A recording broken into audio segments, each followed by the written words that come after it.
Whenever you're thinking about a particular alternative, think about not just the first order impact, but the second order impact, perhaps the third order impact as well.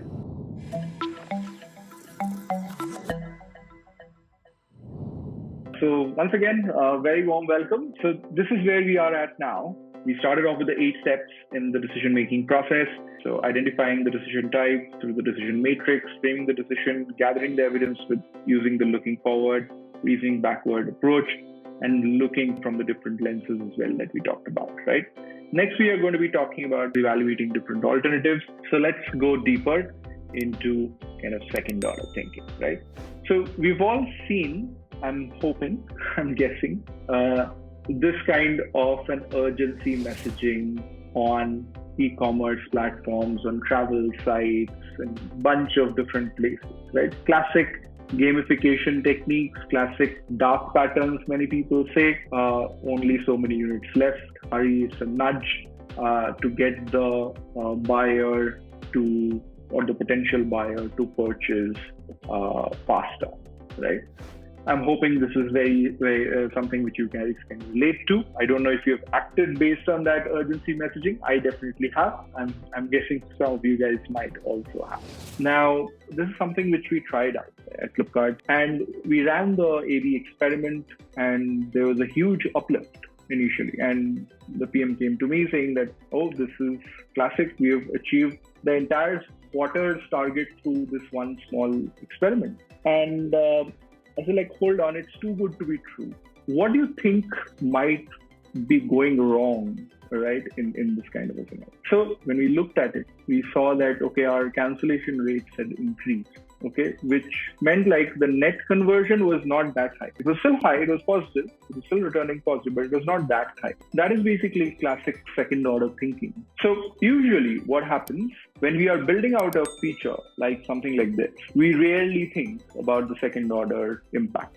The consequence of us not thinking through second order impact leads to multiple different problems. For example, it can lead to collaboration problems as well. Something like this feature will definitely impact customer support. And we usually don't think about customer support because customer support queries might go up. So for someone who is trying to improve gross conversion, another team is getting impacted unnecessarily without even knowing that that's going to get impacted.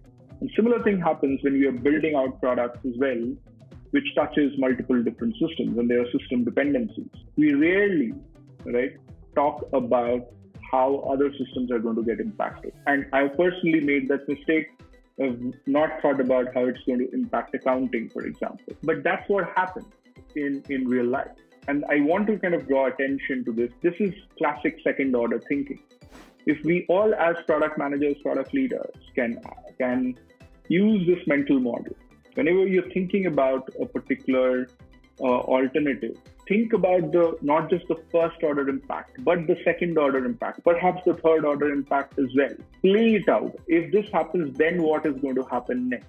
What other adjoining systems is it going to also affect?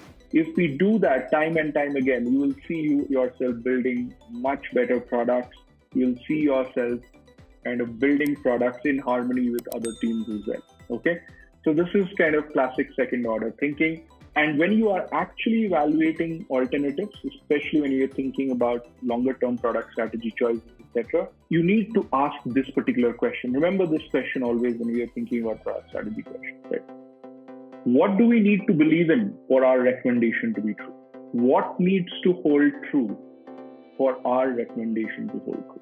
Try applying this in your work wherever you are thinking about the next level decisions, etc., for the future, and you will see a lot of blind spots coming up. For example, when we talked about having a camera-based shopping experience, one of the things that we said, for this to happen, or when we are thinking about AR-based shopping experience, for this to happen, AR Core and AR Kit need to be really, really solid, and it needs to be shipped across multiple smartphone devices, because without that, whatever we do, it's not going to work out.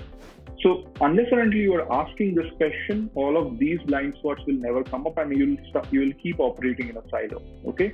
So this is a very important question to ask. It's a very simple question. What do we need to believe in for our recommendation to be true? Okay, for those who are product leaders, I strongly urge you to ask this question to your direct reports also, who keep pitching different ideas. Then you'll see a lot of ideas actually fail there. Thank you so much. And with that, I think, come to a close of today's session as well. And we want to kind of see how you found today's session. And similarly, I would love to see all of you guys applying these techniques in your workplace and feed us back, right? And share those stories. It's really heartening to hear you guys applying these techniques and seeing the impact that comes through that. You are imagining a failure scenario and you're working backwards now, trying to figure out what can possibly lead you to that failure scenario.